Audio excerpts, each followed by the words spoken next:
afternoon. This meeting shall come to order. Today is Monday, May 9th, and this is the New Mexico State Game Commission, and it is a special commission meeting. Welcome, commissioners, and we see people online on Zoom, and a number of people present here today. Thank you so much for being with us. Now, since this meeting has been called to order, Director Mike Sloan, I see you online. Can you please make the roll call? I will. Commissioner Salazar Henry. Here. Commissioner Lopez. Here. Commissioner Archuleta. Here. Chair Salazar Henry. Here. Madam Chair, you have quorum. Thank you, Director Sloan.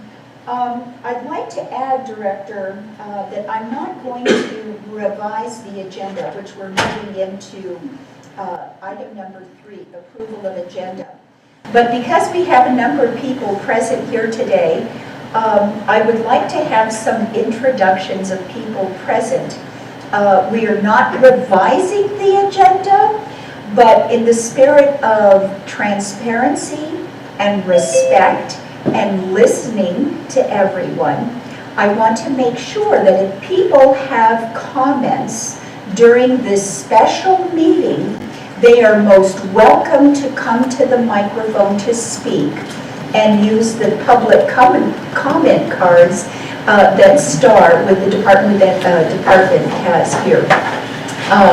So that said, I'd like to have a brief set of introductions. So I'm going to start with the person to my right, and we'll just continue around the room and then end over here to the left. So I'm Sharon Salazar Hickey. State your name and your position or your involvement. And I'm the chair of the New Mexico State Game Commission. I'm Roberta Salazar Henry, and I am the District 2 representative for the State Game Commission, Socorro down south and Murray southwest. Madam Chair, Commissioners, members of the public, Cody Johnston, shooting sports coordinator, New Mexico Game and Fish. Madam Chair, Commissioner Roberta Salazar Henry, Ross Morgan, Public Information Officer, New Mexico Game and Fish.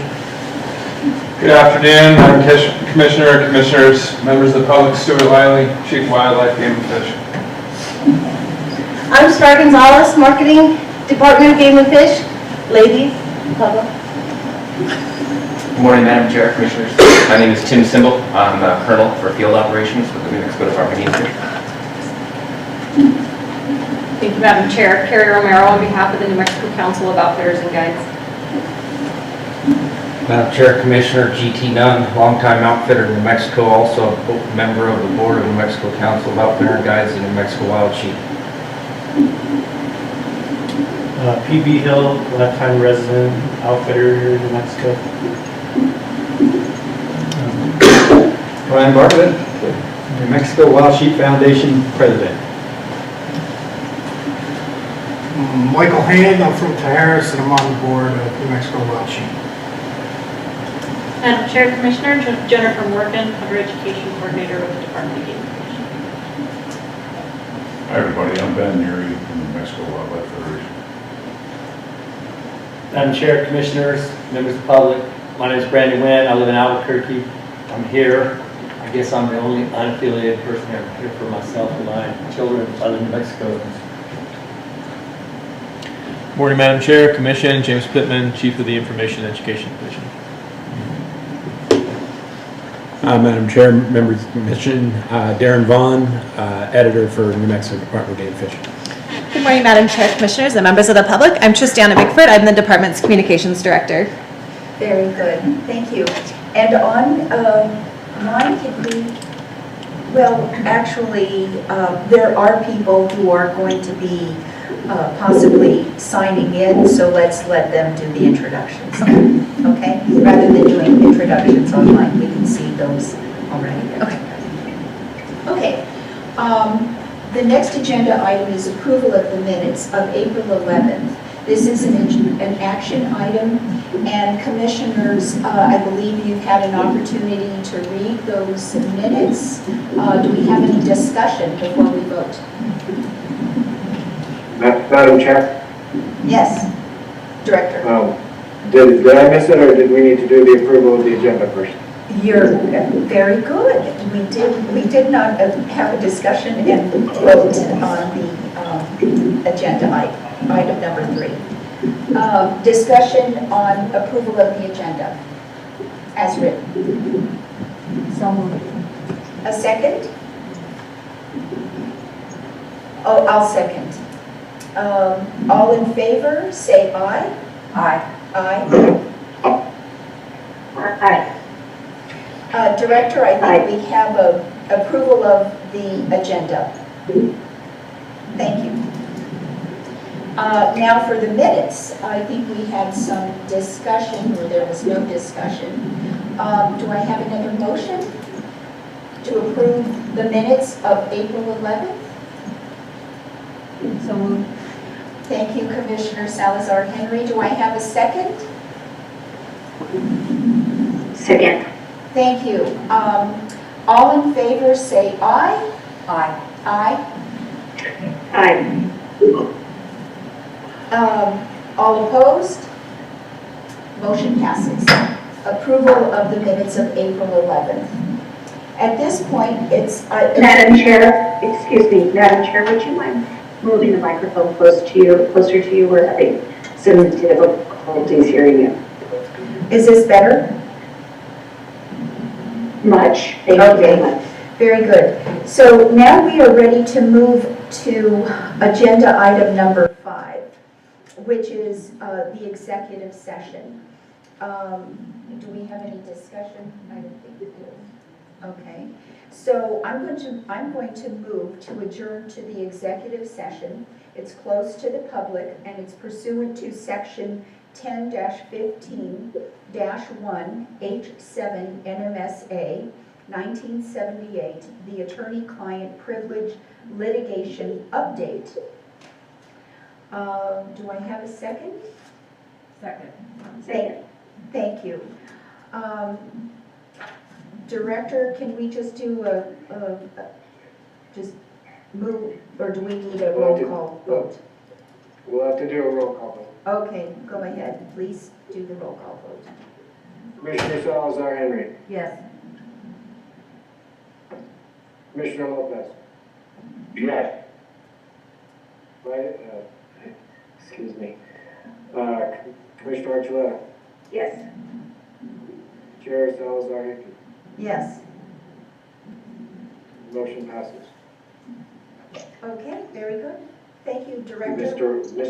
Mr. Wolf, I think you might be on the wrong link. There should be a second one for the executive session.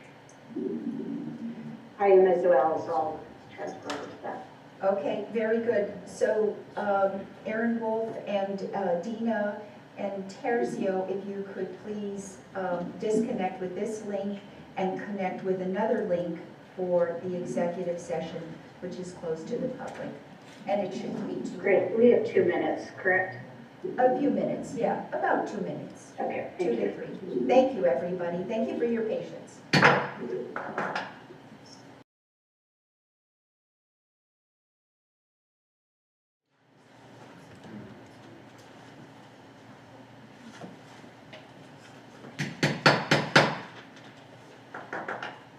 Good afternoon. The State Game Commission is back in order. It's now 1:36. The commission had adjourned into executive session. We were closed to the public.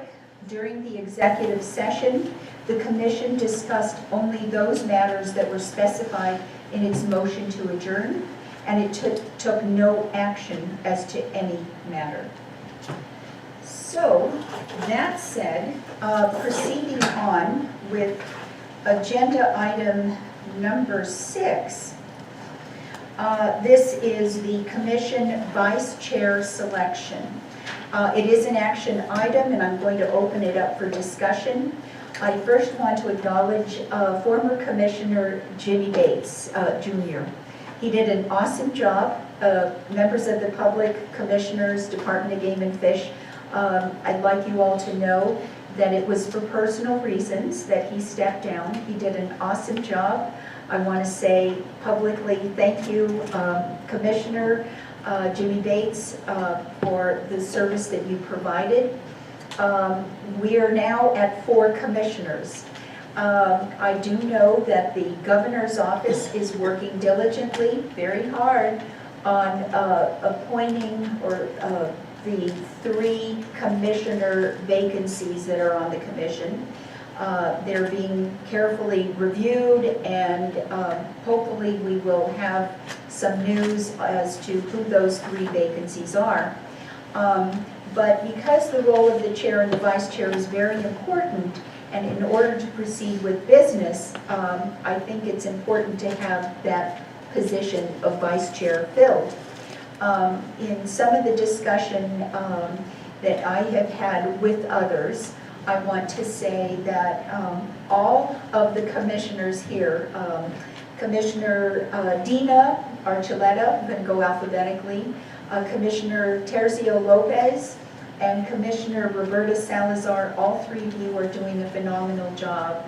And I want to say thank you for your service, your expertise. All of you are doing a great job. With the term that we have, I'd like to say that Dina Archuleta, I think, is a new commissioner, a fresh set of eyes, would be a phenomenal vice chair.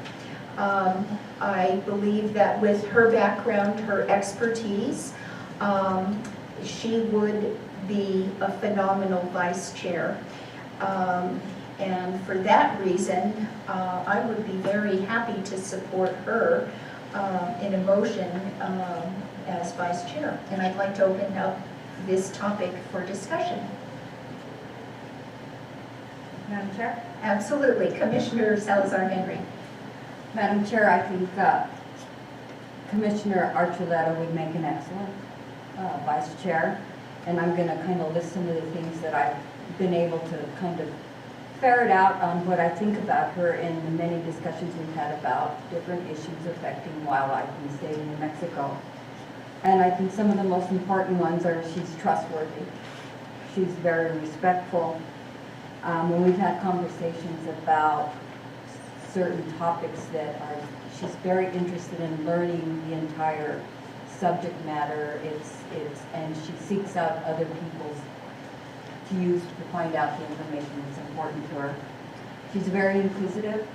She is responsive. If I call her and ask her a question about something, she gets back to you. I really like that. She's available. Even though she's working full-time and not in state full-time, she's available.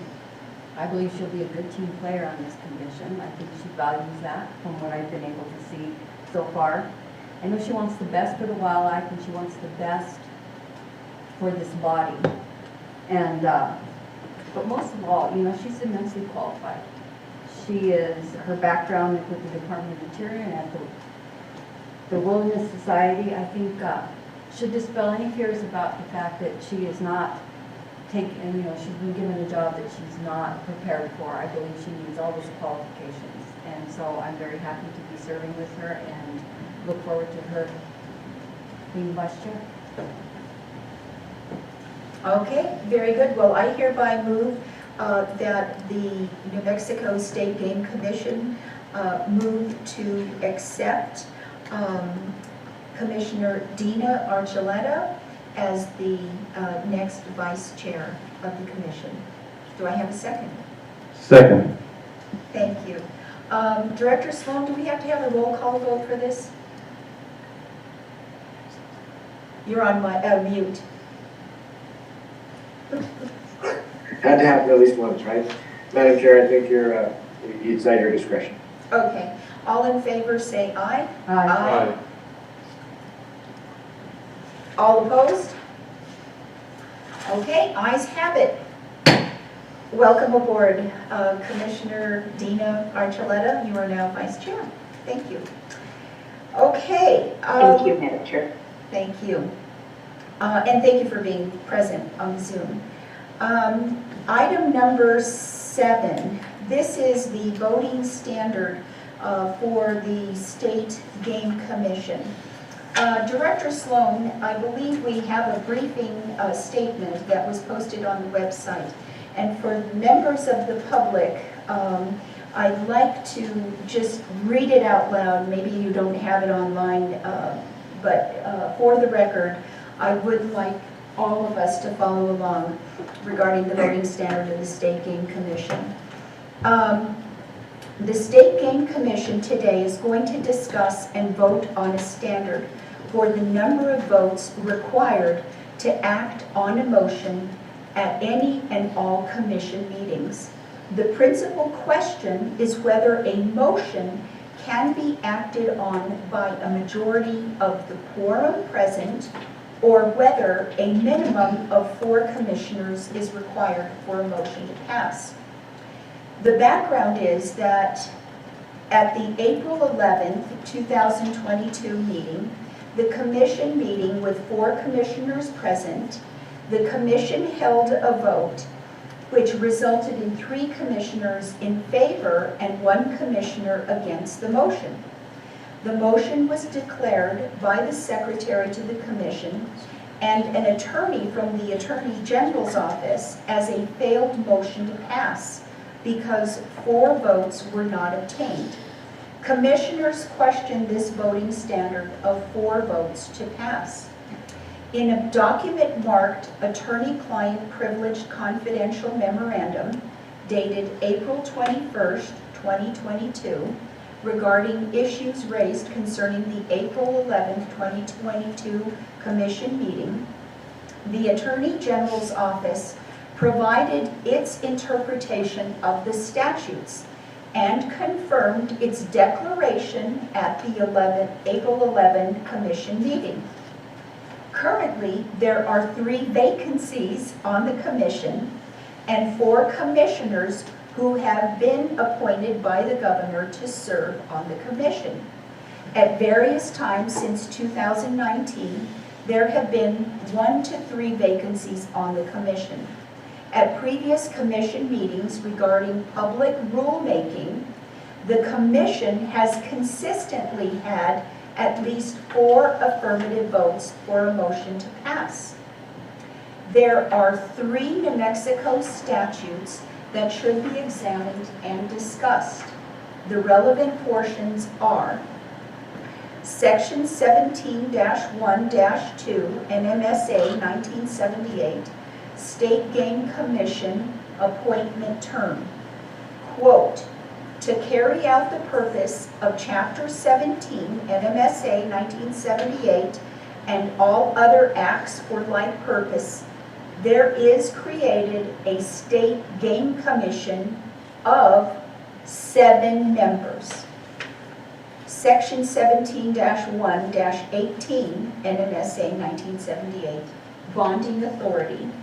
Whenever the State Game Commission, by vote of a majority of its full membership, entered in its minutes, determines by resolution that it is necessary to raise funds to provide for fish hatcheries and rearing facilities, game and fish habitat acquisition, development and improvement projects, or other similar capital outlay projects.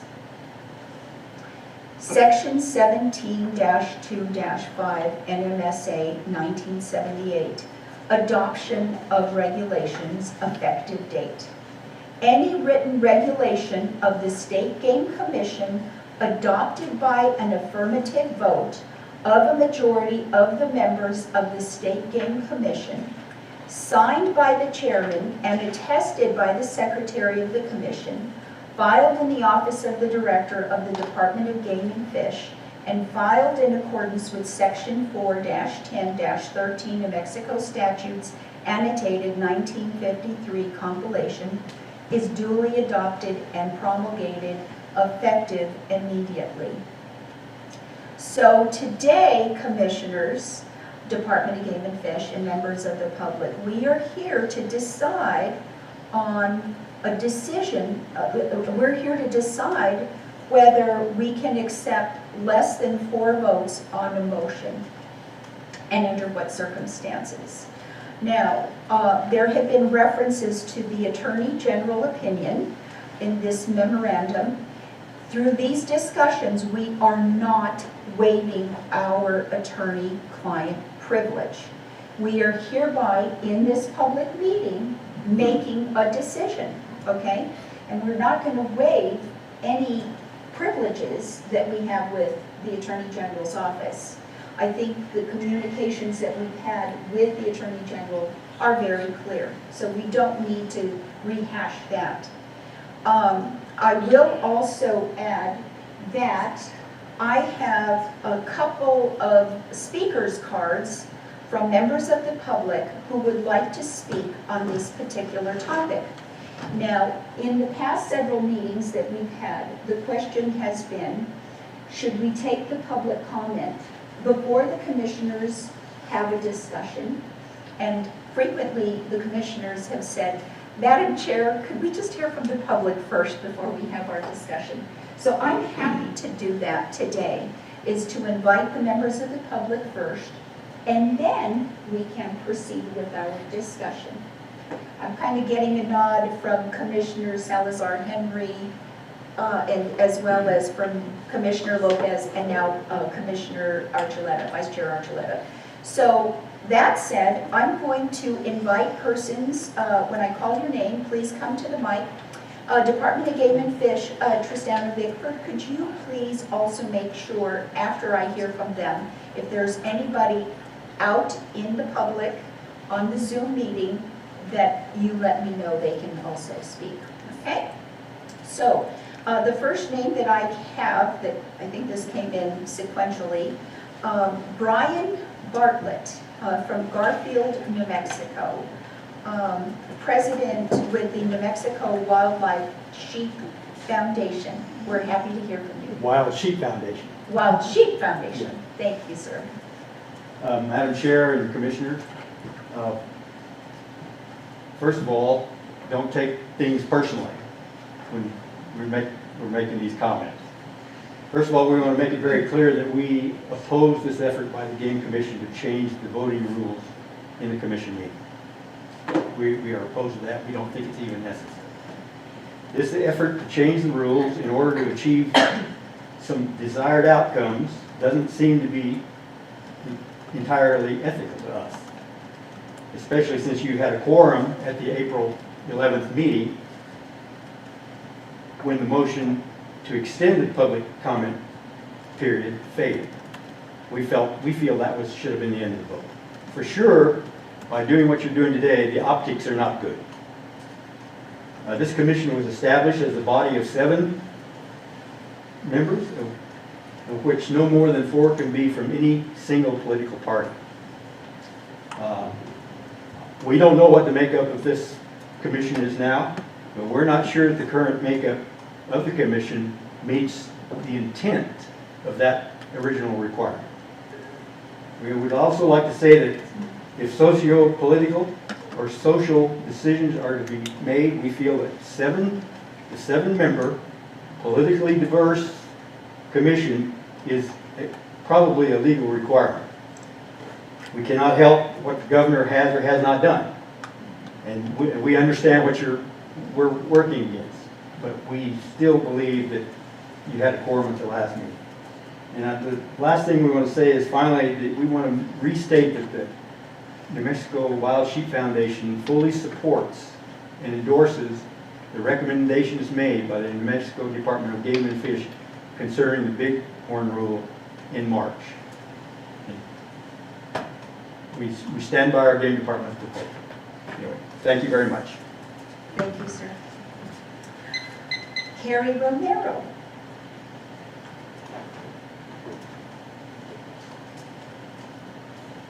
Thank you, Madam Chair, Commissioners. Carrie Romero on behalf of the New Mexico Council of Outfitters and Guides. We also stand in opposition to the Commission making changes to the voting standard as required. It is clearly spelled out in the statute that this commission is comprised of 7 members and that a majority vote of the full membership is required for any action item. I completely understand how difficult it will be to always accomplish a unanimous vote on any item, especially with just 4 commissioners. However, we feel it is not the commission's job to change the voting standard. It is the governor's job to ensure that there are enough commissioners appointed to adequately conduct the business required of the commission. If you as commissioners feel that you cannot adequately conduct business under the statutory voting requirements as they are in place today, you should encourage the governor to appoint more commissioners rather than try to change the voting standard. Thank you. Thank you. Brandon Wynn?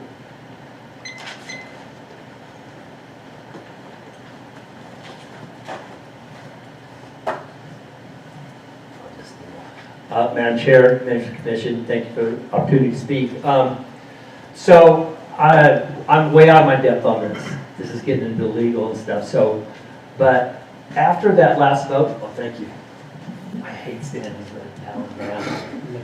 After the vote last time, I just did a little online research, and what I found is that there's no real statute for the boards. And so I think the speakers before me, I don't know, maybe one of us doesn't understand it, but it's not like you're changing the voting standard, or if you say that it takes 4, then you would be changing the voting standard. Because my understanding, the voting standard really doesn't exist, so Robert's Rules of Orders, it would be 3 would have passed. And that's kind of where we are. That's why the Bighorn rules came back, because no one really knows, right? So, but I looked online, and the boards, you set these standards. And every board that I found in New Mexico that has codified, they've set it at a majority of a present quorum. So a 3-to-1 would carry. I like a 3-to-1 because we have these situations where we have a skinny commission, and if I have, you represent areas of the state and interest in the state, right? So I would think that in the interest of serving the public and being democratic, you would want to go with a majority of what we've been given. It's not your fault we only have 4 members, this kind of stuff. We've all said this, right?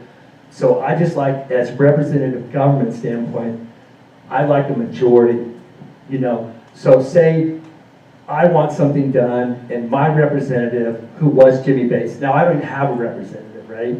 And so I want something done, and then another 2 commissioners out of 4 vote with them. More people have spoken through their representative to pass or stop, whatever the case may be on the vote, than are opposed to it. And I just think that that's a better way to do things. Also, I don't think the briefing, the Attorney General office was very complete, because I have in front of me an opinion number 33578 from the Attorney General's office from 1933. That's a long time ago. Maybe statutes have changed. I understand this. But that should at least be looked at. And maybe it already has, like you say, you have some attorney-client stuff.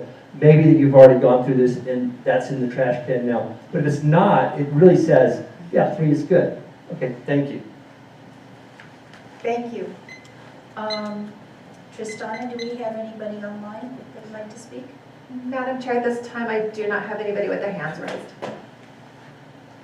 Very good. Okay, commissioners, I'd like to hear from all of you before we proceed into a motion. Let's have some discussion. Madam Chair, Yes, thank you, Commissioner Salazar Henry. I'm going to start this discussion since I'm the one that has expressed the most shocking dismay that we had a voting standard I have never ever heard of, and that the decision to move the voting standard to whatever happened on April 11th changed from August 21st information from the AG where 3-to-1 was fine. And in January, there was a group that decided to change the standard without informing the commission, the rest of the commission body. So I think it's a little disingenuous to say, because we have been operating with pretty much uniform 4 votes passing stuff. 4 out of 7 has to pass when 7 people are there. I do recall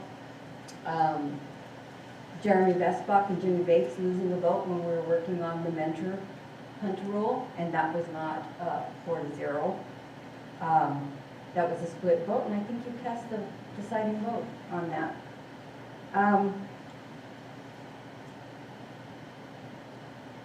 I don't feel like there's, I guess it's kind of hard not to take this a little bit personally when somebody's alluded that this is unethical, that what we're trying to do. I think what's unethical is finding out you have a vote standard that you never knew about and have conflicting information from the AG where 3-1 was fine and then now it's not because a group, including the director, decided to divine legislative intent. I would like to follow what the law says, which is 17.2.5, which says when we are adopting rules, we need to have a 4-0, the full commission body, and 17.1.18, which is for bonding authority. There's nothing else in here that says every single decision this board makes from now on, from telling the director that he needs to do something, to agreeing to hold another meeting somewhere else, it would be, that is ridiculous. I don't think any board needs to operate with a 4-0 every time vote to do just general business. And so I am still going to say that I believe that the vote that was cast on April 11th was a valid, fair, and legal vote cast. And I would like to continue to keep that vote and keep that standard, except for where we're legally required. And we have guidance that said in January, that said, well, if you want to go ahead and be more conservative, you can adopt this, which is a big change from what was already written. And so I don't want to be more conservative. I want to function as a good board with a standard of being 3-1 unless we're dealing with trying to issue bonds or when we're actually adopting a rule. That's all I have to say. Thank you, Commissioner Salazar Henry. Commissioner Lopez or Commissioner Archuleta, do one of you want to go first? I'll yield to Vice Chair Archuleta. Okay. I was going to defer to you, Mr. Commissioner. Actually, do you mind if I defer to you first? I'd like to Sure, that's fine. gather my thoughts. Thank you. You know, when there was first appointed to this commission, there was seven members in this very room quite a long time ago. And you've worked very, to achieve the mission and vision of the New Mexico Game and Fish Department for the public. And situations occurred throughout the years that brought us to 4. But if there's 7, and it's 2/3 of vote is majority in the House of this state, that's 2/3 into decimals, folks. 0.666, that's what, 4 point something. 4 point some people left. We're right at that 4. And if the state legislature, most governing bodies, the city council, work on 2/3 of the vote to have us call themselves a special session, to impeach, to whatever they need to do as 2/3, then I think we need to follow that same formula and idealism, having 2/3 out of the 7, which is 4.6 something. As a court? As a quorum. Okay. Commissioner Archuleta, Vice Chair Archuleta. Thank you, Madam Chair. I have to say, as a former county commissioner, Bernalillo County, oftentimes the full board was not allowed to be, or for whatever reason, was unable to be in a meeting, or they needed to recuse, an individual needed to recuse themselves. At that point, it was usually a majority of the vote. And I believe that the legislation that has been created, the statute language, allows us to create operational rules that we can operate by. And I believe with those operating rules, we can actually look at language to determine that it's a majority of members in attendance at a commission meeting. And that gives us a little more flexibility. So, in agreement with my fellow commissioners who've spoken previously, I too believe that a majority vote is an alignment of how we can operate until we can get a full board, which I, like you, hope is in the very, very near future. And when we can get, 4 members is a majority, and we don't have to, deal with this sort of functioning of the roles. So thank you very much, Madam Chair. I turned my sorry, I defer back to you. Thank you. Thank you, Vice Chair. Commissioners, department, and members of the public. I want to apologize to all of you. Commissioners, nobody should be shocked. Nobody should be dismayed. Department or the public. So my apologies, it's a public apology for that. Nobody should ever be shocked. Okay? That's point number 1. Point number 2 is that this commission is very transparent. That was one of the values that I said on day 1, one of the many values, transparency. And I will hold to that value as long as I can, okay? When we had the April 11th meeting, I was attempting to be as transparent as possible when I asked the director and the Attorney General, did the motion pass?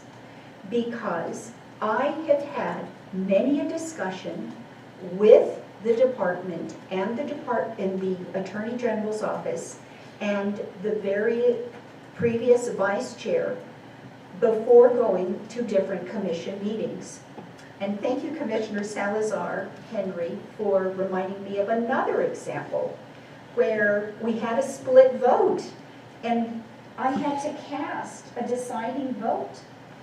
Now, the question should remain, if we want to have a decision on the majority of the quorum, let's say we have 4 present, and there's a split vote, 2-2. What is the deciding vote? How would we cast it? Could we say that a split vote means the motion fails? Versus if it's a split vote, then the chair makes the deciding vote. I'm happy to go either way.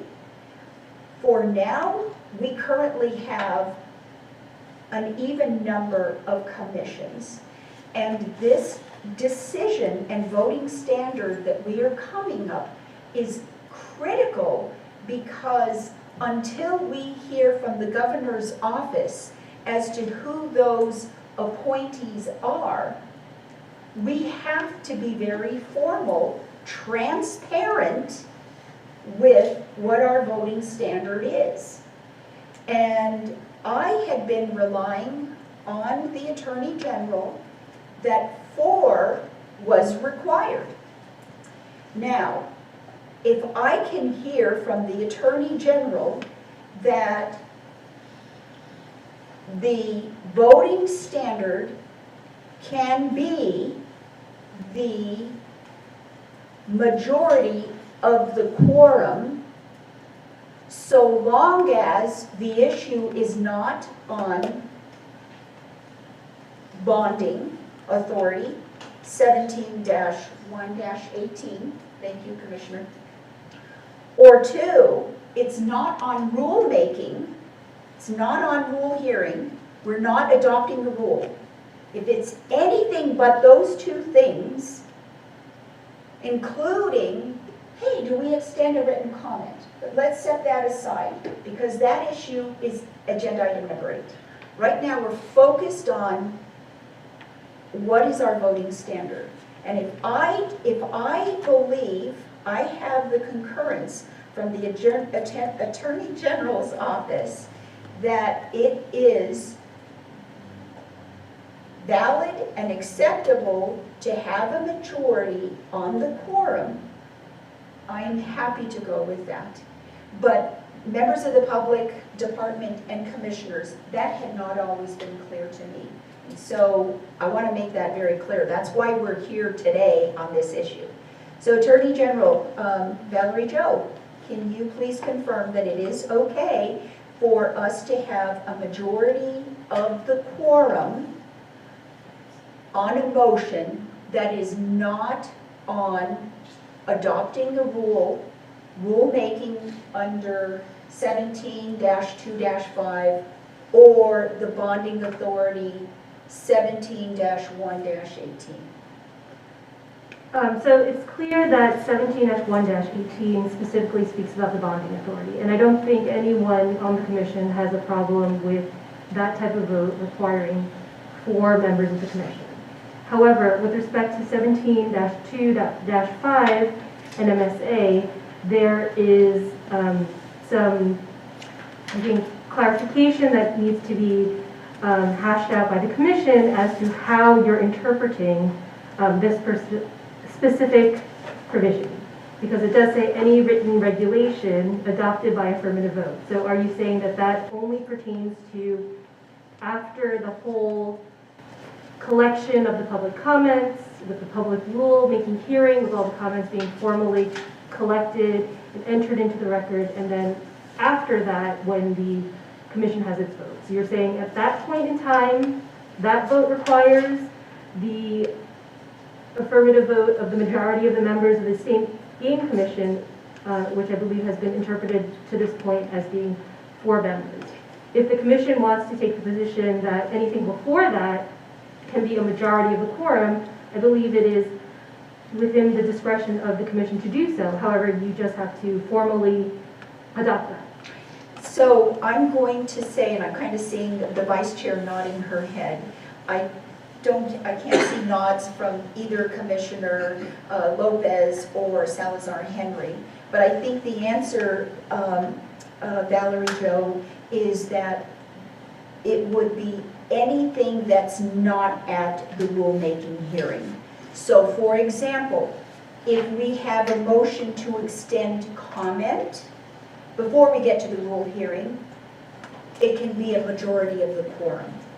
I think it should be made clear that it's... We'll put it in. Right, We'll put it in. It's anything except the actual vote after a public rulemaking hearing, and whether that's the standard for all of the voting that is done by the commission as a general rule, right? Because I think you would want to just be very clear about that, so there's no ambiguity going forward. Okay, very good. Now, commissioners, it's wonderful to get public comment, and there's been somewhat of a question, are we changing things? And I'm not sure we're, quote, changing things. What we're definitely doing is formalizing things by putting this in writing. Okay, thank you, Vice Chair, for nodding your head.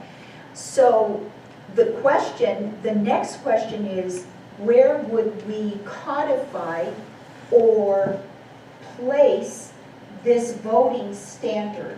Should we create a separate standalone document, or could we put this voting standard description in what we currently have on the Department of Game and Fish website, the Open Meetings Act? We could add a paragraph at the bottom.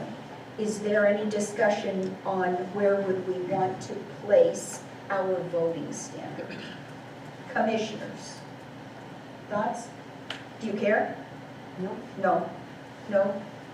I think the more transparent, the better. So whether it's on the department website or a PSA or a simple memorandum from our secretary, so the public can be clarified clearly what the intention of the adoption would be. Thank you, Commissioner. If there's no further discussion. Madam Chair. Yes. The Vice Chair is waiting. Oh, I'm sorry. Vice Chair Archuleta? Thank you, Madam Chair. All I wanted to add to the Commissioner's position was that I too believe that as long as it's clear and we have expectations for the community and the public to understand how we proceed, and it's operational for future commissions as well, so that there is language that's codified that we can refer to. Thank you, Vice Chair and Commissioner Lopez. And again, in the spirit of transparency, Commissioner Lopez, we currently do not have a set of documents, PSAs. Maybe we should create those, but for now we need a Band-Aid, a temporary fix. And what we do have is the Open Meetings Act that we could modify. Now, I have had some discussions with the director of the Department of Game and Fish and a commissioner or two regarding a possible meeting later this summer for an orientation, strategic planning, team building. Members of the public could be present, but because it would be a special meeting, I'm not sure they would be able to participate, but I still want to have something like that. So this particular issue of what to create, do we want to have PSAs or a codification of documents? We could discuss that later. But for now, I recommend that we just simply modify the Open Meetings Act with a paragraph that describes for us, the department and the members of the public, what is our voting standard, okay? So if we have no further discussion, I'm ready to make a motion with all of what I just said, okay? So I hereby move that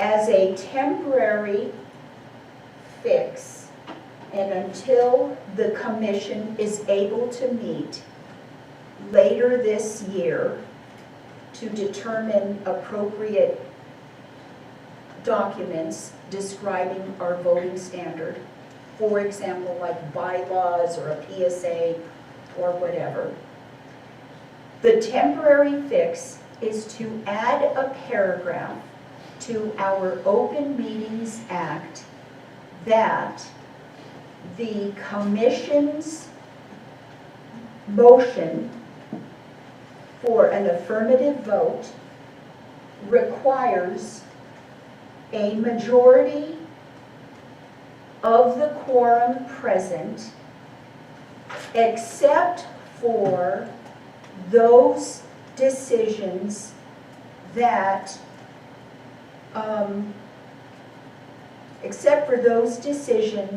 regarding its bonding authority under section 17-1-18, and those decisions made at the hearing under 17-2-5 in its rulemaking authority. And that any other issues pertaining to the motions and protocol of its meetings are adhered to under Robert's Rules of Order. That's my motion. Do I have a second? Second. And do I need a roll call vote? Can we have some discussion? Oh, okay, with a motion and a second, sure, okay. I just want to clarify Yes. that for all general matters that the commission deals with, except for if we decide to issue bonds, or we are in a formal hearing adopting a rule, so that means everything around the rule process is just a general matter, that it can be a 3-to-1 vote until, or 4-to-3 when we get 7 members, okay? I just want to make sure that I'm clear on that. And as we write that up in the statement, I think it will be very clear to have examples for what is an affirmative vote. We would put examples. So there's no question, there's no ambiguity as to how the commission is voting.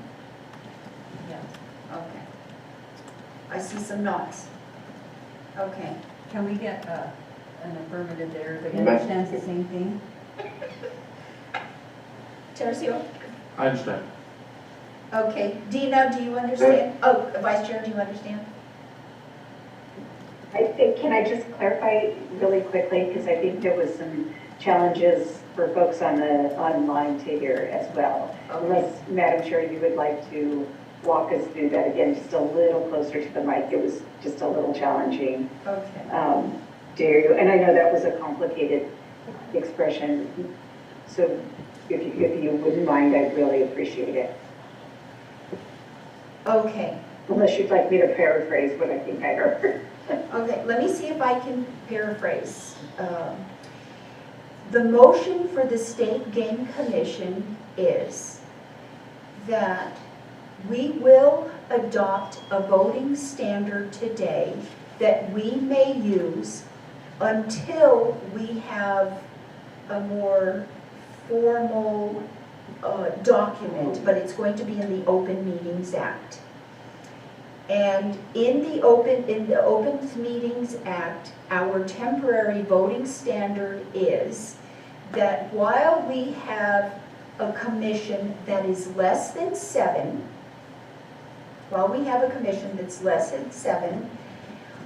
the voting standard is the majority of the quorum, so long as what's being voted on is not the bonding authority under 17-1-18, or 2, the rulemaking authority under 17-1 or 2-5. Those two rules, the bonding authority and the rulemaking authority, require a vote of 4. Any other action items made by the commission may be the quorum. If there is a tie vote, the motion fails. And the Robert's Rules of Order will be used in any other questions relating to the commission business. Is that clear? Thank you very much. That is very clear. Sorry. That's okay. You used the word temporary. So what you're talking about is temporary, we're replacing it, not a temporary standard. Correct. Okay. It is temporary where we're placing it. Now, that's an excellent question. Hypothetically speaking, we will hopefully receive more members to the commission between now and the end of the year. Our decision today is going to bind the entire commission. I don't want to revisit this issue when we get new commissioners. Okay. Yes? Director, is that a clear motion now? Madam Chair, I just have one clarification I want to make sure of, and I think I know the answer, but just for the record. The voting standard you're voting on now begins immediately. You'll document it later, but the standard is effective immediately. Correct. Correct? Yes. Okay, And thank we'll you. put that inside the rule, effective immediately. Quite honestly, it's my understanding that when an examination was made of all of our past practices by the State Game Commission under its rulemaking authority, I'm not sure if we go back to the 1933 opinion, but the more recent actions, our practices have been to make 4, to find 4. But, okay, I have a motion. Commissioner Salazar Henry seconded. So Director Mike Sloan, can you please proceed with the roll call vote, just for confirmation? Commissioner Salazar Henry. Yes. Commissioner Lopez. Yes. Vice Chair Archuleta. Yes. Chair Salazar Hickey. Yes. Motion passes unanimously. Thank you. Okay, so let us proceed to agenda item number 8. So, in agenda item number 8, it's on 7? 8. Oh, 8. Okay. So, in agenda item number 8,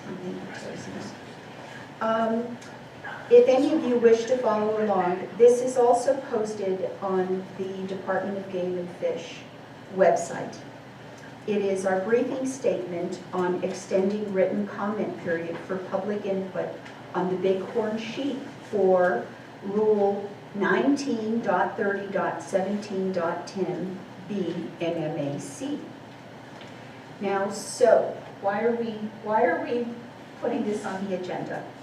The State Game Commission met on April 11th to discuss the department's recommendations regarding the Bighorn Sheep Rule 19.31.17 NMAC. The rule hearing is scheduled for June 3rd, 2022. During the April 11th meeting, the Commission received general public comment regarding license allocation and some discussion on whether the comment period, after some discussion on whether the comment period for the rule hearing should be extended, a motion was made to extend the comment period and delay the rule hearing. 3 members voted for, while 1 member voted against the motion. Immediately after the vote, the Secretary of the Commission and the Attorney General's office declared the motion had failed because a majority of the Commission had not been obtained. The Commission would like to revisit the issue of whether to extend the comment period to discuss alternatives to the current recommendation under 19.30.17.10B, which allows for comment period extension. So what's the background? Well, the Bighorn Sheep Rule 19.31.17 is a 4-year rule that expires in March of 2023. The Commission must adopt a new rule that sets hunts and license numbers before the publication of the 2023 and through 2024 rules and information booklet that's published in December 2023. So the Commission's rule hearing on Bighorn sheep is scheduled for June 3rd, 2022. The department first presented information to the Commission about the rule at the March 4th Commission meeting. 2 virtual public meetings had been held to solicit input on the rule. At that time, a total of 14 comments were received prior to the April 11, 2022 meeting. Only 4 of the 14 comments submitted to the rulemaking depository addressed license allocation process, and all were in support. At the April 11, 2022 meeting, a motion was made and seconded to extend the comment period. There were 3 votes in favor of and 1 vote against the motion. It was determined that because 4 votes constitute a majority vote of the 7-member commission, the motion failed for lack of a majority vote. So, today, the process is presented to the Commission. The process as presented to the Commission meets the Conservation Services Program's objectives of 1, 2, and 5 of the Department's strategic plan, FY 2019 through FY 2023. And it's important that prior to the April 11th, 2022 Commission meeting, we also note that the department held 2 virtual public meetings. Of the 118 people who signed up, 59 attended. The department received 14 public comments to the department's Bighorn Rule email account. Proposed changes to the Bighorn Rule have been posted on the department's website, and additional public comment was received at the April 11th, 2022 commission meeting. So, that is the background, that is the briefing statement. Before I call the Department of Game and Fish to the microphone, before I do that, I would like to hear from the department how many comments have been received to date. But before I do that, let me ask the commissioners some clarity. We just had a decision on our voting standard. Commissioner Salazar Henry had expressed a desire to declare what happened at our meeting was a majority vote. But in light of more information coming in, we've got a lot of people that want to speak. I think we need to revisit for the sake of respect and transparency and an opportunity to be heard. I'd like to just open it up. Madam Chair, I guess one of the things I want to make clear about what my motion was at the April 11th meeting was actually to ask, my motion was asking the director to meet with the parties that are interested in this Bighorn Sheep proposal to find a compromise proposal that would be revisited out with the public and extend the public input process.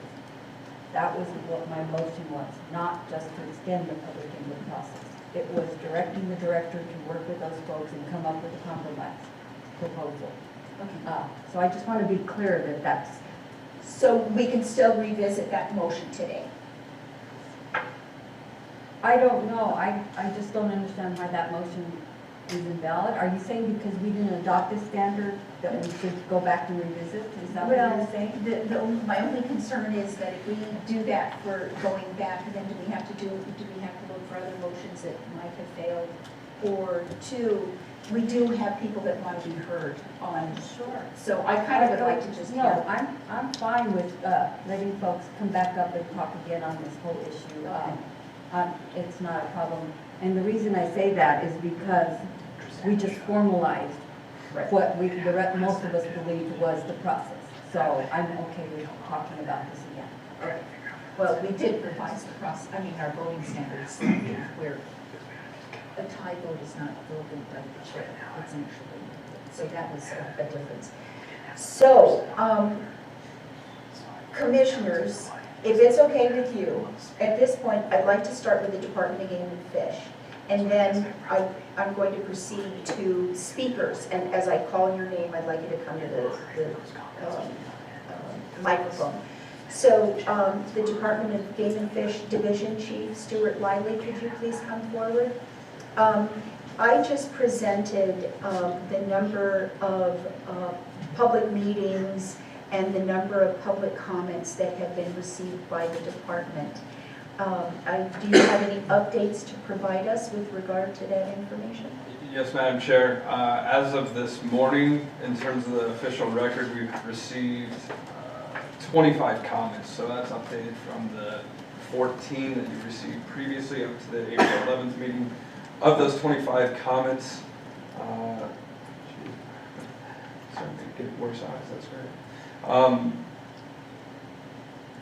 14 of those apply to the allocation process.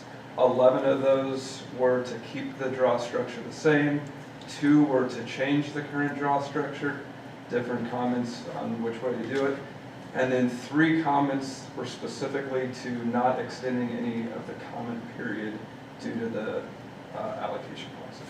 And that's the total comments received. Again, we had a remaining 11 comments that spoke to different aspects of the rule, such as our caballos hunt or something like that. The hatchets, splitting the hatchets hunt from the little hatchets to the big hatchets. But specific to the draw allocation process, that was the number that we received. Thank you, Division Chief. Stuart Lively, did you consider those number of comments typical of the number of comments that we receive on our rulemaking? Madam Chair, Commissioners, Yeah, I think it's pretty typical. Until something gets really controversial, then you get into significant amount of comments. If people are in favor, in general, in tendency, if people are in favor of rules, we don't receive very many comments on them, or if they don't have a big impact. So I would say this number of comments is not surprising in the numbers. I think this is about what we would expect. But if it gets in the controversial realm of things, then I think that's when we start seeing more comments and more specificity and or form letters. I think that's when we start seeing a lot of those kind of comments. So overall number of comments is within the realm of what we see for some of the rulemaking processes. So if we extend, we could see a lot more comments. Potentially, yeah, depending on if it changes the rule that's currently proposed, I think that's when you would see more comments. I think that's what happens with the comment period. The comment period is people start really commenting when they see what is the proposal. So if you have a change to the rule, then I think you're going to potentially see a significant amount of comments. And that's kind of how our process works. As we develop the rules under that commission tab, it says proposals under consideration. As we make changes through the rulemaking process, we will update it and provide more information. If there's an update to that and we provide different information on a different trajectory or a different number of license numbers, etc., that's when we start to see comments rolling in. Okay. And as the Commissioner Salazar Henry said, if we were to invite discussion through the department, would that be, that would be something that the department has done before, and it can easily, yeah, be done? No, I'm sure, yeah, it could be done. I think it'll be helpful to kind of know those sideboards on what we're looking for in that discussion. From my understanding, was a compromise between, I'm assuming a compromise between the full, where we are right now, which is where we lump all the hunt codes, to the other extreme where there's no lumping of the hunt codes, right? So is there a compromise in there? Is that's my assumption that we're looking at. Yeah, so it could be brought back out. I think it'll generate some comments as we, I guess my recommendation is if you all decide to go back out that route, we pull this from the June 3rd hearing. Right now you have Bighorn, Javelina, Pronghorn set for the June 3rd hearing. At that June 3rd time period, I think that's when it's kind of a final direction it almost needs to be given, so we can post that for final comment. So people have the ability to know what is the proposal. Right now, because the proposal is kind of open-ended, find that, I think it'd be helpful for someone commenting to get at what is that proposal of interest. So I'm going to look to Commissioner Salazar Henry. I think we kind of need some specificity with that suggestion that you had. Give us a timeline, if you could, a framework that what we're working with. Because if we get into some controversy here, we've got opposing views, and we want to be productive, and we're very respectful. We want everybody to be heard. What would that timeline look like, and what would the goal be?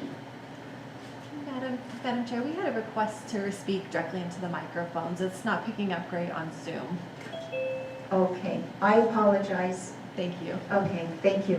I'll get closer. Madam Chair, are you asking me to be a little more detailed about what I expect to come out from both the compromise and the time frame? Mm-hmm. Yes, thank you. Okay. So what I'm asking for is exactly what Stuart said. Something between what the previous Martinez Commission decided to do in trying to deal with bighorn sheep when they vacated Turk, which took them quite a long time to do that. And so they did two things at that time, Madam Chair. The first time when they had 4 sheep permits, they just ignored the statute and gave one automatically to a non-resident and gave the other 3. There was 75-25. They just thought that was okay. I guess they figured out they couldn't do that 2 years in a row, so they came back, and that's when they came up with the matching of the hunt codes. And so what I'm asking is that we apply Bighorn, I guess what I should start with is, I have never said I don't want any non-residents to hunt. So, I mean, that's being passed around everywhere that I am anti-non-resident bighorn sheep hunters, and that is not the case. What I am looking for is a compromise for those individuals that fought with the last commission about lumping and expanding what is in statute on what a hunt code is, to consider a specific hunt to be hunt timeframes and a hunt code to be windows. I'm asking to look for something that the department is already doing. There are species right now in the RIB where non-residents cannot apply for specific hunt codes. There are not enough licenses to warrant. And that has been okay for all these years. And so when I looked at what the AG, Ms. Malabay's opinion was she felt, and I asked her about that inconsistency in the RIB. How come it's okay for bighorn sheep, oryx, antelope? How come it's okay to tell non-residents on page 13 that don't apply for those hunt codes we're not giving you when there's not enough licenses? Why is it okay to ignore that? But for bighorn sheep, we can't ignore it. And so her answer to Wait, me... excuse me, we're not waiving attorney-client No, it privilege. wasn't even an attorney-client. Okay. It was Okay. not an attorney-client privilege. This was just Okay. a discussion. And she said, well, bighorn sheep is different because they were limited. And the other species, there's other hunting opportunities. So what I'm asking a compromise is to keep a chunk of those permits, and we all got to face it, we're talking about Rands, Desert and Rocky. Nobody's fighting over the use. But to split those out where there's still opportunity for non-residents to apply and have a number of hunt codes in the traditional way where it is everywhere else and has always been for years until this lumping came up, where only residents can apply. What that number is, I don't know. I mean, Brandon Wynn showed up with a proposal, but I don't know if that's the one that's the best idea. But I believe that we will be consistent if we come up with a proposal that has 1 or 2 tags that only residents can apply for. I don't know. And then keep some lump where non-residents can apply for it.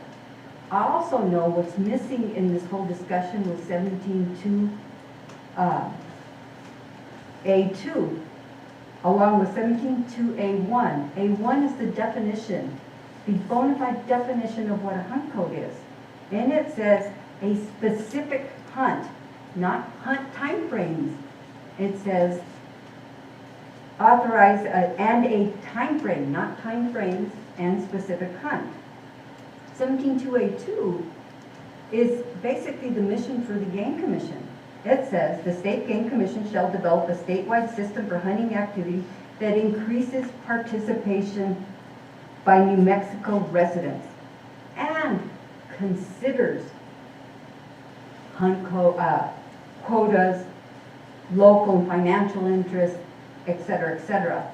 Those two, the hunt code and that, is together sitting in 17.2, and to me that's a lot of weight in my opinion.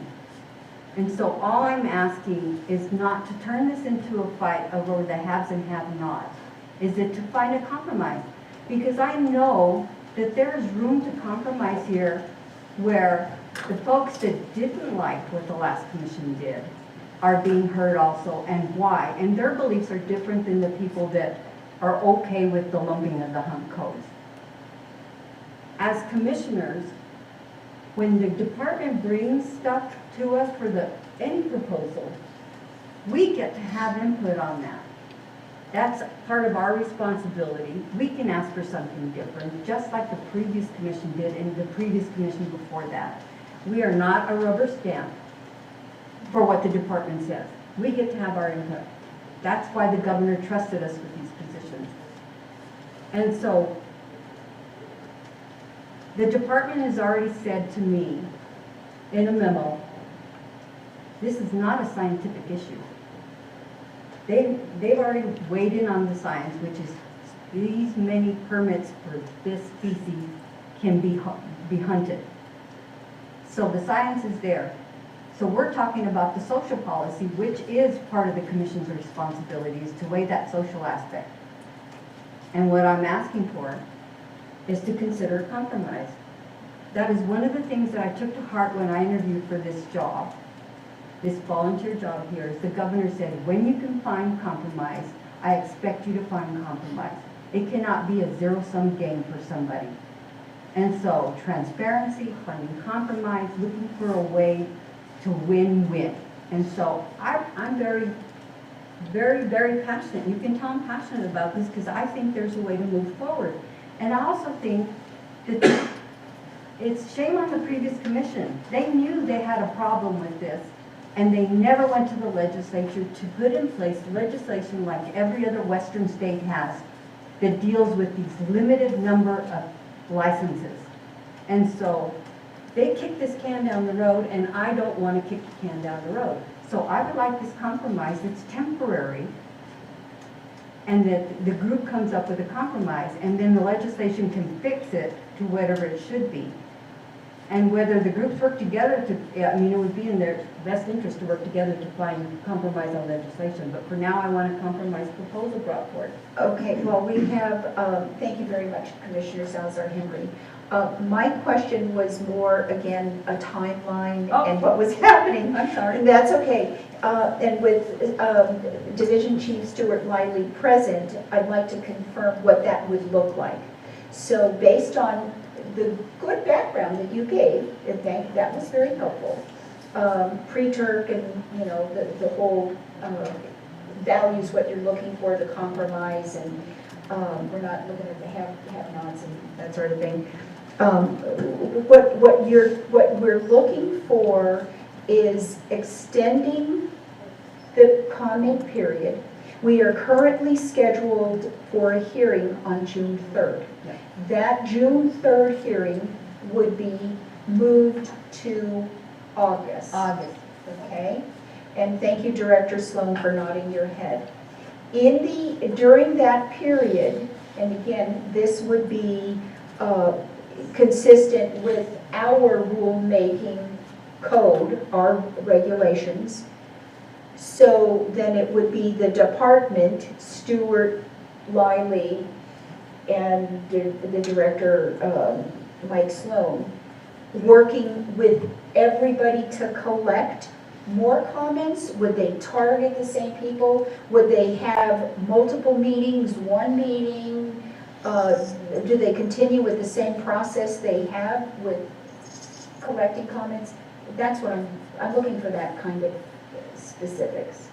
Madam Chair, once the director has met with the interested groups like Mr. Bartlett and Brandon Wynn and folks from BHA and everybody else that wants to find a compromise, once they've crafted the compromise, I believe it's in the best public's interest to take that proposal back out to another public meeting and to extend written comments. That would be my preference. Whether that could be accomplished between now and August within the rulemaking timeframe, I don't know that. Stuart would know more than that. Yeah, Madam Chair, I guess I would recommend that those that expressed interest in this, on both sides of this, we have that meeting to discuss if there's a compromise to be made. We report back to you as the commission on June 3rd if we decide to do this. We did report back to you the outcomes of that. That will probably dictate what then happens the rest of the summer.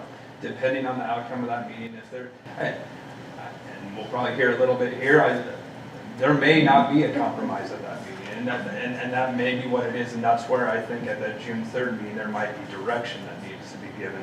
If there's not a compromise amongst the group, the commission will have to probably give some direction on if we go stay course the way we are, change something different, those kind of things. So my recommendation is we put a placeholder on that June 3rd meeting to at least have this discussion. If at that time you could decide, yes, let's postpone the rule hearing, let's go out with this, and we can report back of the hearings or discussions, that we've had with interested groups between now and June 3rd, and that could allow you to determine your timeframes for the rest of the summer. Right?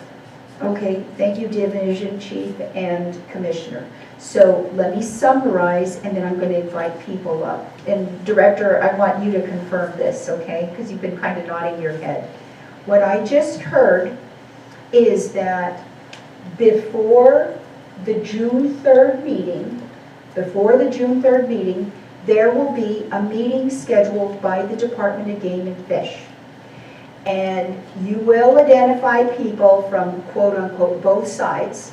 And anybody wishing to attend the meeting that you didn't invite, you'll post it on the website. They can sign up and say, I want to attend, you forgot to invite me, okay?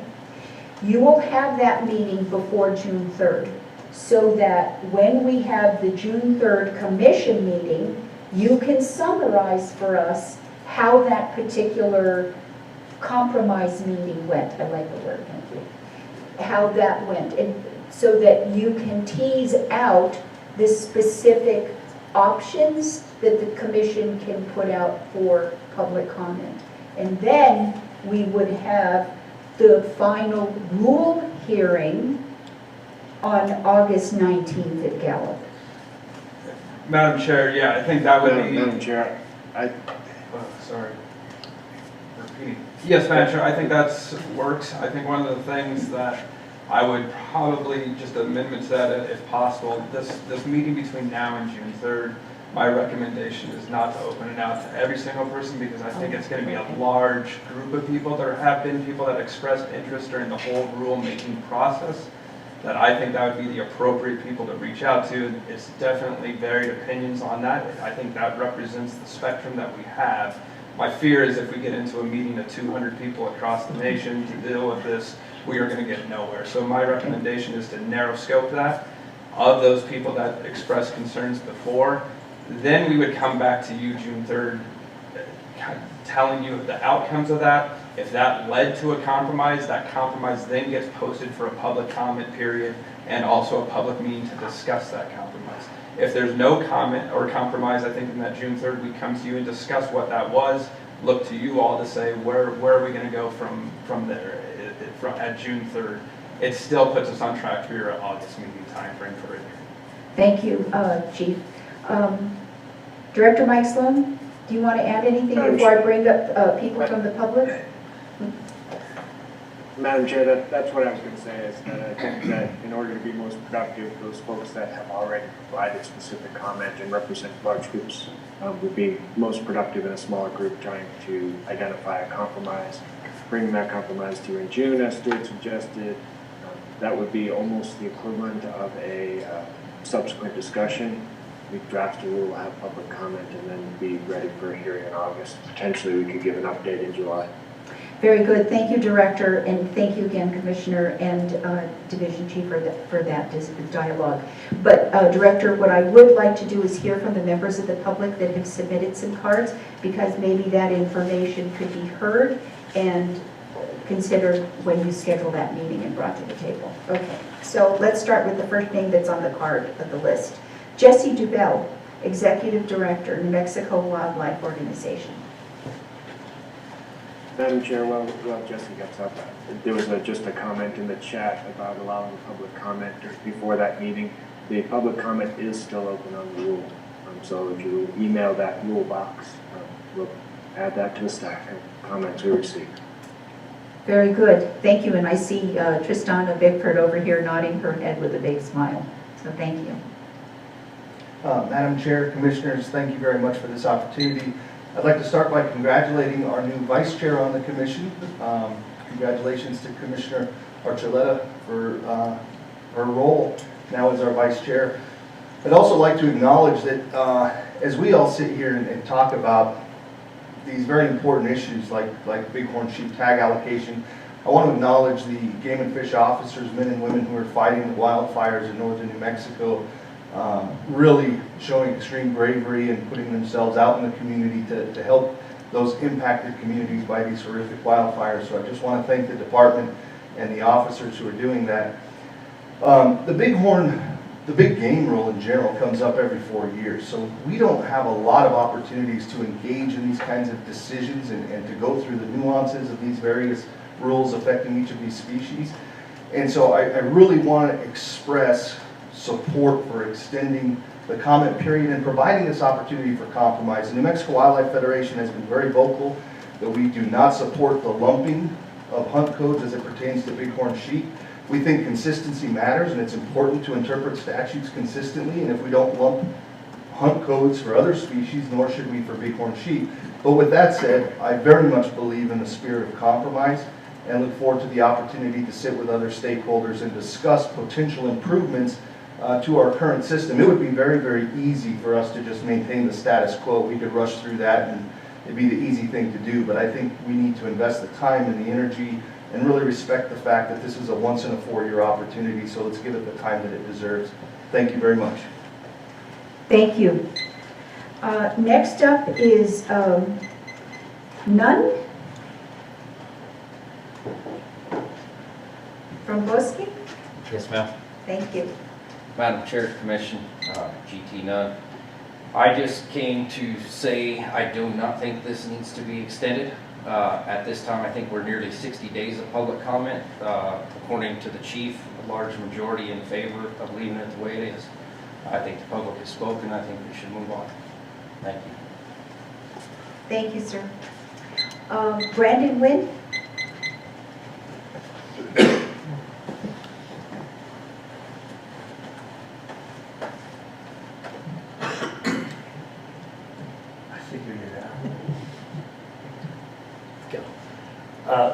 Madam Chair, Commission, thank you for the opportunity to speak.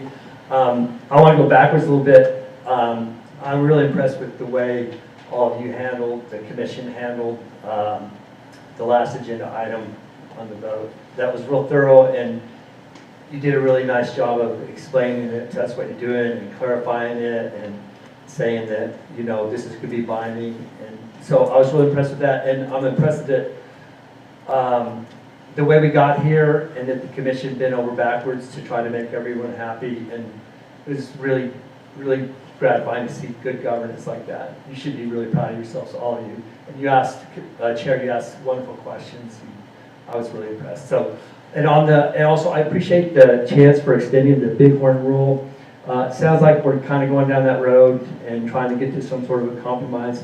And I'm not going to hash out, you know, that's what we're going to have a meeting about. We're going to talk about the issue, so I don't really want to talk about that. I'm just pleased that you're going to give the public another bite of the apple, so to speak. You know, you could have easily just swept by this. It would have been very easy for you to do it, and somewhat reasonable if you would have done that. But I appreciate that you're not going to just go the easy route of the status quo, and at least, you know, give everyone a bite of the apple. Let us work it out. And I like the idea of the small meeting for the compromise meeting, because you'll need less riot police in the room. Thank you. Thank you. Next up is Pete.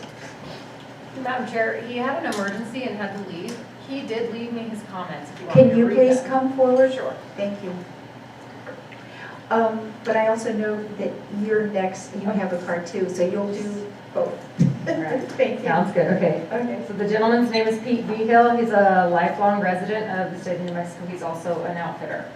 He says, the legislative rule on non-resident and resident tag split does not apply well to species with low tag allocations combined with high demand. It's already nearly impossible to draw a ram tag as a non-resident if you want a DIY hunt. Draw odds are less than 0.1%, meaning that if you apply every single year, you probably won't draw in several lifetimes. The odds for guided non-resident are only slightly better.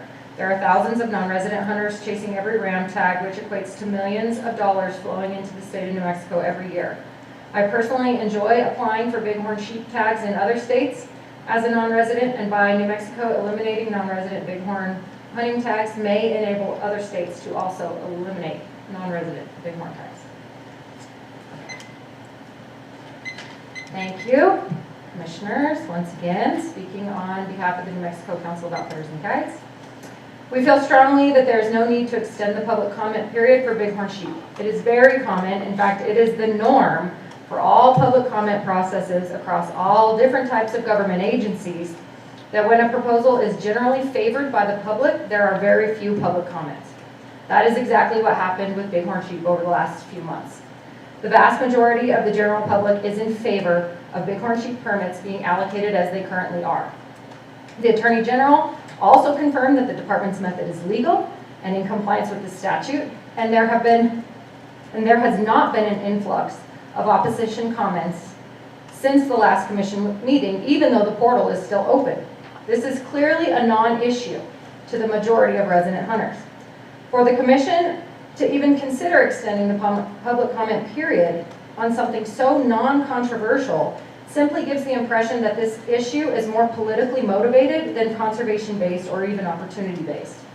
If you approve an extension to the public comment period, we believe that this will set an unhealthy precedent for future rulemaking.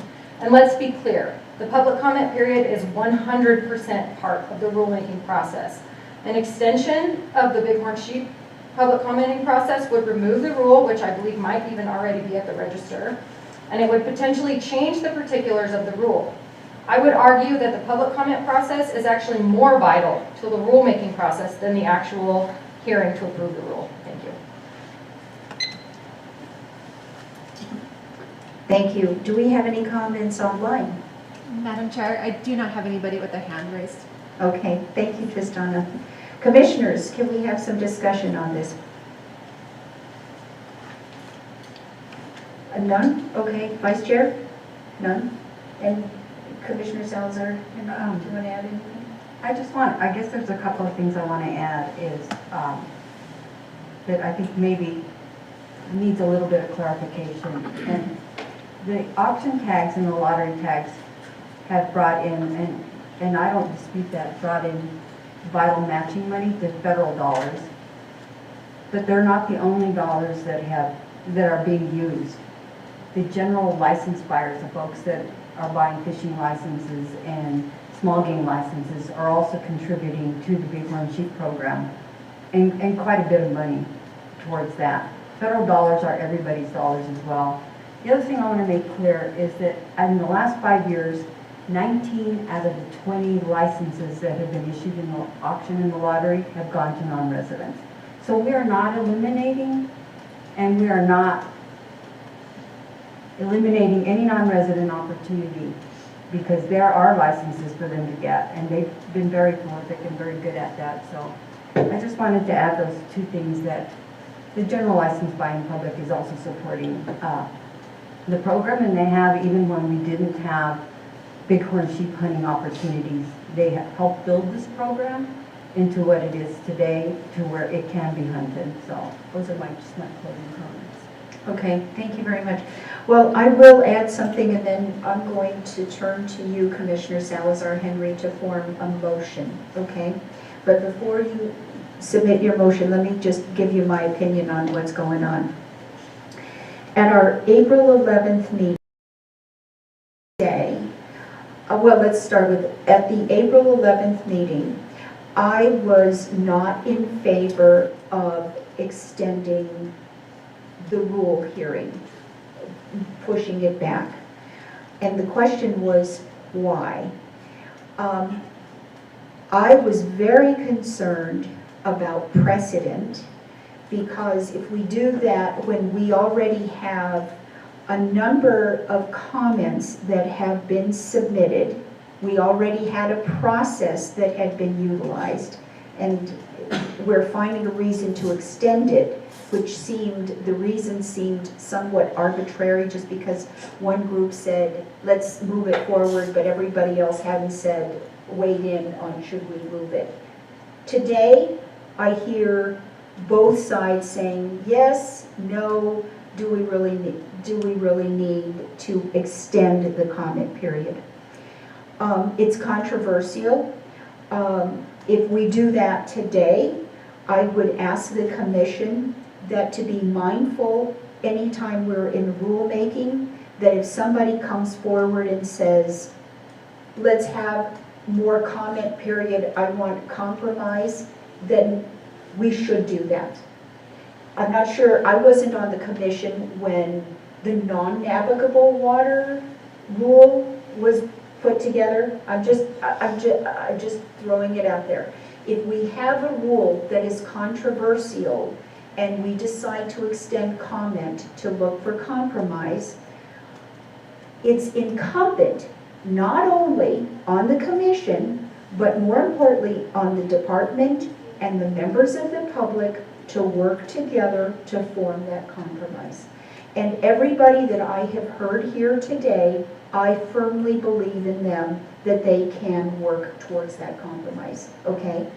Now, I do not want to see controversy. I do not want to see something that's non-value added. If we just extend and we don't accomplish anything, it's been a waste of our time. So that's why I was looking for you, Commissioner, on some specificity on what we're trying to accomplish. Depending on how you frame your motion, I'm right now on the fence of agreeing to an extension. I would like to see a work together, but I'm not sure it's really what are we going to accomplish. But I'm going to turn to you and I'm going to look for your motion and the other commissioners. Madam Chair, I'm asking, my motion is that the director and any staff that he deems appropriate work with the groups that have expressed an interest both for and against the current Bighorn Sheep proposal to work together to find a compromise which is somewhere between lumping and somewhere between no non-resident hunting and strict black and white interpretation of the hunt code as it's written in chapter 17.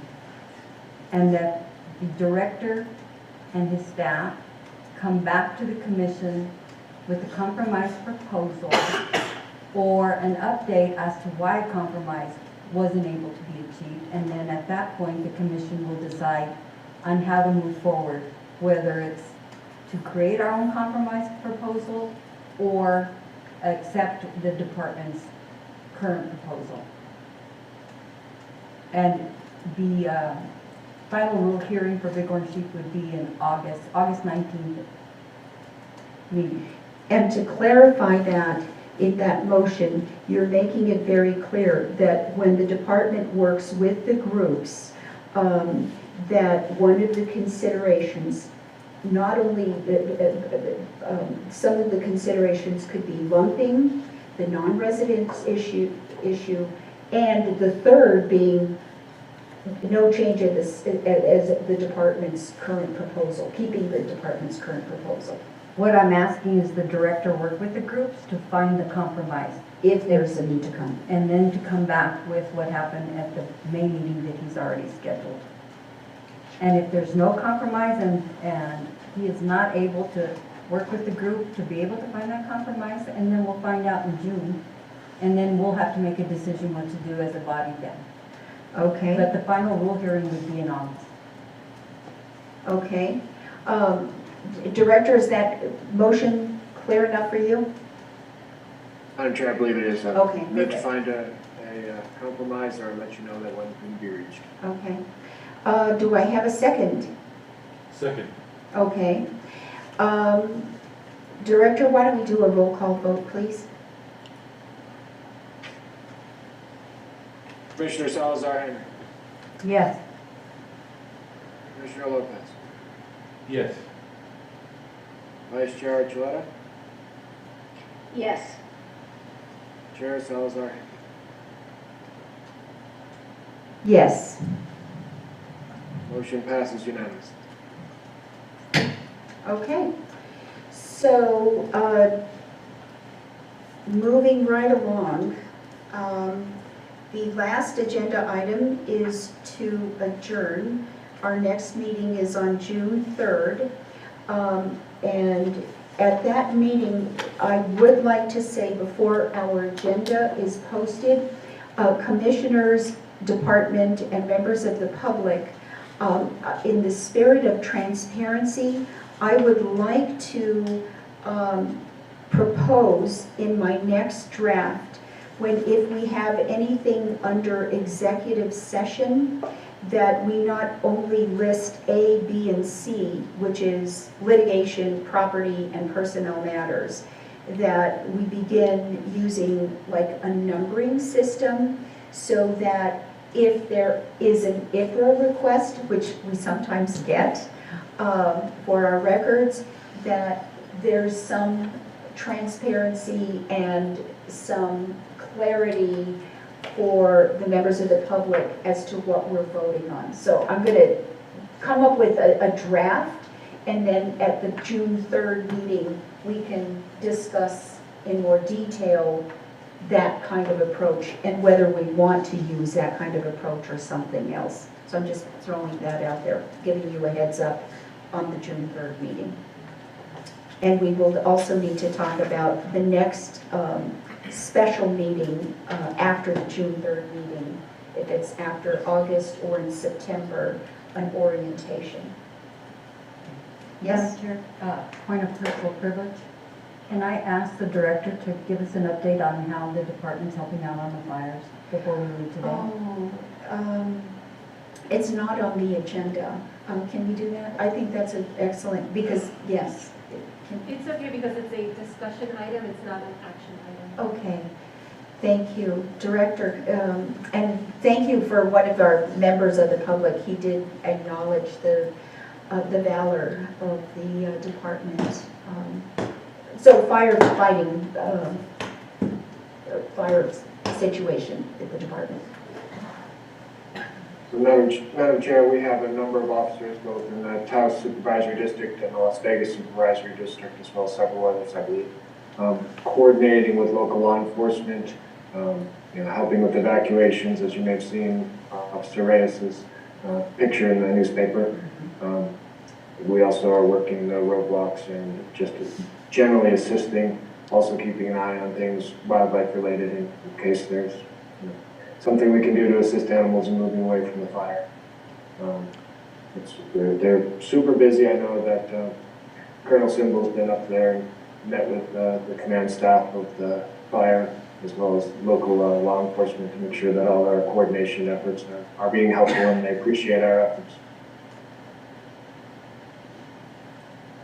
Thank you, Director. I just thought it was important. Again, I know Commissioner Lopez has talked to a bunch of people and acknowledged the fact that the game department is pretty important in helping with the fire situation, and we're all very proud of our officers and everybody in the department that's helping support. Well, and I actually had a conversation with the director, and I asked about the personnel of the department and those that are personally impacted in their homes. And he did mention that there are 2 personnel that are, so. And state land, state game commission land, I think we're not impacted at this time either, right? Not at this time, but it's getting close to our Coyote Creek, your Coyote Creek property. Yeah. Well, thank you, Commissioner, members of the public and department. Now, I think we are ready to adjourn. This meeting is hereby adjourned.